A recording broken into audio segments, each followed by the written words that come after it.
more that keep walking by, and one of them has a weapon. Roger, received, Carter. Okay. Have 5 to 6 individuals with AK-47s. Request permission to engage. Roger that. We have no personnel east of our position, so you are free to engage over. All right, we'll be engaging. Let me know when you have it. One shoot. Light them all up. 202 traffic, 260. Come on, fire. Hey, Roger. Keep shooting. This video shows a US airstrike in Baghdad killing two journalists Namir Nur al-Din and Saeed in 2007. Nur was just 22 when he was mistaken for an insurgent and gunned down by a US Army helicopter along with his co-worker Saeed. In reality, Nur was a talented photographer who worked for Reuters in Iraq. This was the video for which US Army Private Chelsea Manning served 7 years in prison for and made Julian Assange US government enemy #1. But how did we get here? Why did Julian spend 7 years in the Ecuadorian embassy as a refugee? And why did he spend another 5 years in a British prison? This is the story of Julian Assange. Julian was born on the 3rd of July 1971 in Townsville, Queensland, Australia to Christine Hawkins and John Shipton. The couple separated before Julian was born. Julian lived in more than 30 towns and cities across Australia during his childhood, attending several schools as well as being homeschooled too. He eventually moved in with his girlfriend at the age of 17. Assange studied programming, mathematics and physics at Central Queensland University. Assange's first run-in with the law came in 1987 when he was just mere 16. Police raided his mother's house and confiscated his equipment over allegations that he stole $500 from Citibank. However, no charges were filed and his equipment was returned. By 1991, he had made a name for himself in the Australian hacking community, with the Sydney Morning Herald claiming he is one of Australia's most notorious hackers and The Guardian stating that by 1991 he was probably Australia's most accomplished hacker. As time passed by, Assange and his friends formed a hacking group called the International Subversives. Reports speculate that this group could have been behind the NASA hack of 1989, but this had never been proven. As time passed by, the group increased its hacking activities targeting data networks such as Milnet, which was under the US military. Assange's first arrest came to be in September 1991 when Australian authorities discovered him and his group hacking into Nortel, a Canadian multinational communications company. He was charged with 31 counts of crimes relating to hacking. Potentially facing a sentence of 290 years, he fell into depression. However, a later plea deal which saw him plead guilty to 24 of the charges, along with a lenient judge, made sure that Assange got off scot-free with mere fines and no jail sentence. Between 1993 and 2006, Assange helped Victoria Police to prosecute individuals responsible for publishing and distributing child pornography. He also took over one of the first public internet service providers in Australia. From a very young age, Assange had ethically and morally shifted towards the freedom of all information and was against governments spying on everyday citizens. Before establishing WikiLeaks, one of his very first leaks came in 1990, where he facilitated leaks for activists and lawyers. Assange later claimed that he had registered the domain name leaks.org in 1999 but did not use it.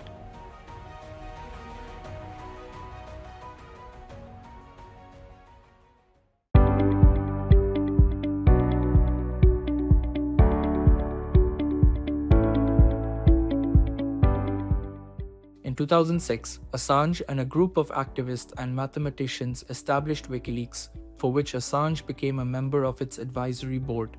Between 2007 to 2010, Assange continuously traveled on WikiLeaks business to Africa, Europe, Asia, and North America.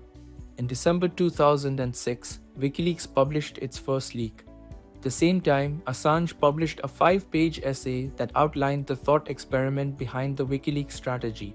He explained that the more secretive or unjust an organization is, the more a leak would induce fear into their leadership. Between 2006 to 2010, WikiLeaks leaked a lot of credible confidential documents, with some of the most famous being information on US equipment in Afghanistan and Iraq. However, the biggest reveal was still yet to be released.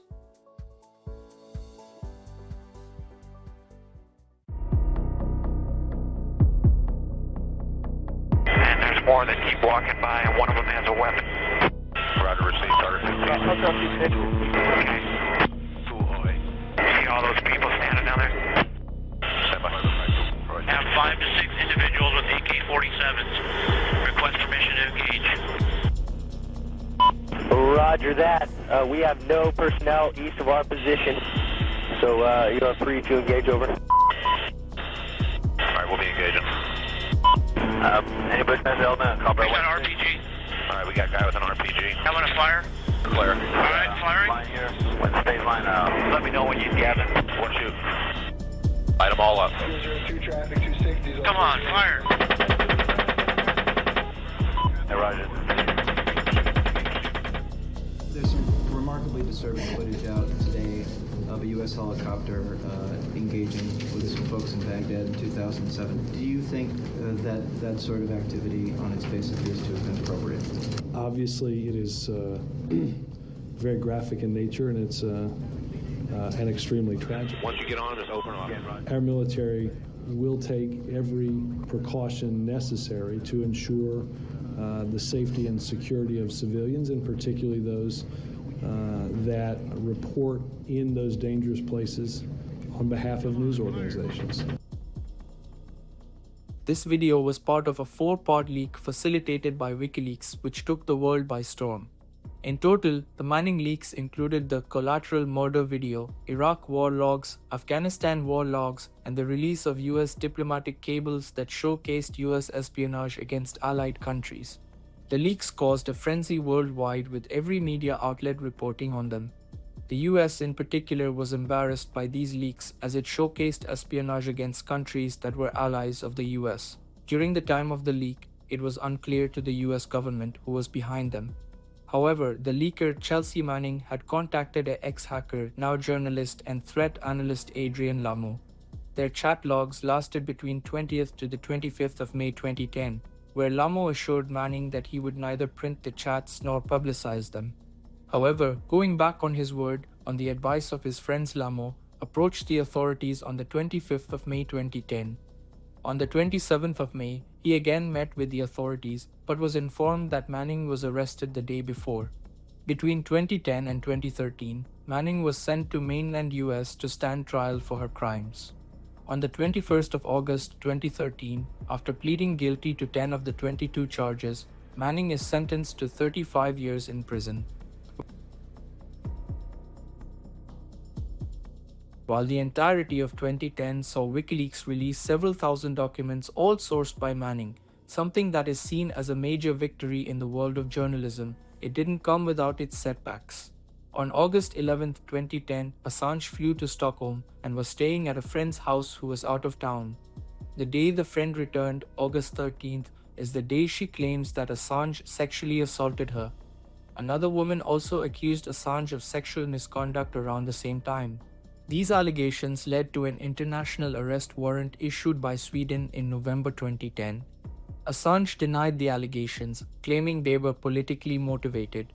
Assange left for UK on the 27th of September 2010, following which the Swedish authorities filed for his arrest warrant. He was then arrested in Sweden in absence. On the 18th of November 2010, the Stockholm District Court issued a European arrest warrant for Julian Assange, and by the 30th of November 2010, he was on the Interpol Red Notice. On the 7th of December 2010, Assange surrendered himself to the Met Police and was kept in London's Wandsworth prison.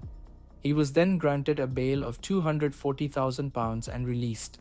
The 7th of February 2011 marked the start of his trial, which would decide whether Assange would be extradited to Sweden or not.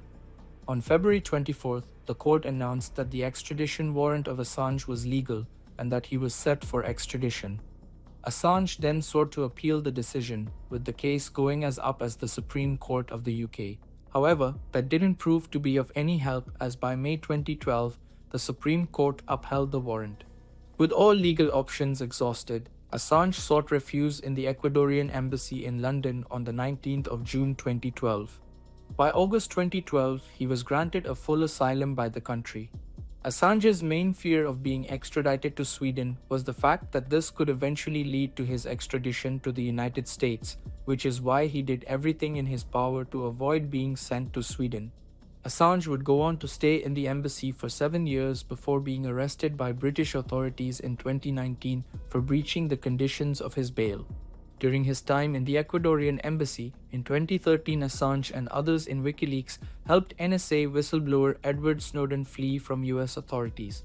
He even formed the WikiLeaks party to stand in the Australian Senate but failed to win a seat. Between 2010 to 2015, WikiLeaks, on the other hand, released a number of documents relating to Guantanamo Bay, global intelligence, and the Syria files. However, 2017 saw the release of one of the biggest CIA leaks by WikiLeaks.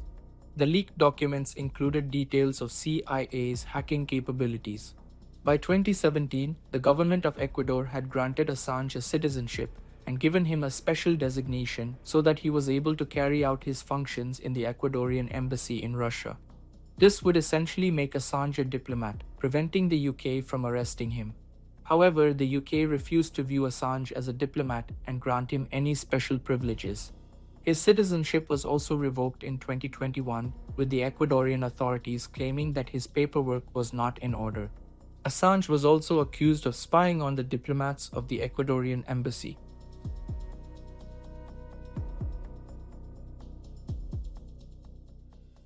Right now, Julian Assange is in police custody in London. His 7-year-long standoff with authorities in the UK is over, and let's begin with new video of how it all ended this morning. On the 11th of April 2019, the government of Ecuador revoked Assange's asylum and invited the Met Police to arrest him. Following his arrest, the US brought forward an indictment against Assange, which connected him to the Manning leaks. Assange was held in Belmarsh prison in London following his arrest. During the same time, the United States started the process to formally extradite Assange back to the US.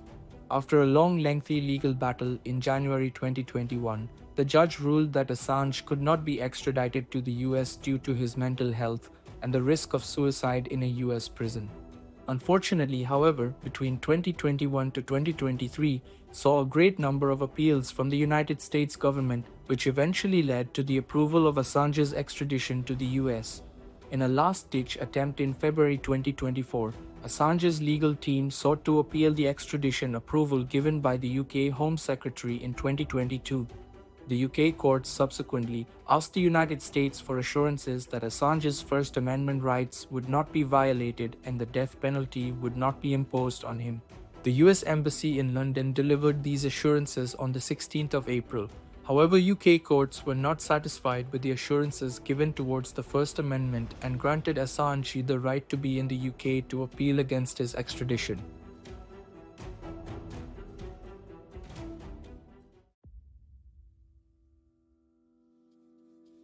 Well, WikiLeaks founder Julian Assange is home in Australia, a free man. By the 24th of June 2024, a plea deal was reached between Assange and the US government, where Assange would plead guilty to 1 count of felony in exchange for his immediate release. The terms of the immediate release were as such that the US government would seek a 62-month prison sentence, which was already served by Assange in a British prison. If you've made it this far, thank you for watching the video. Don't forget to give a like and subscribe for more content.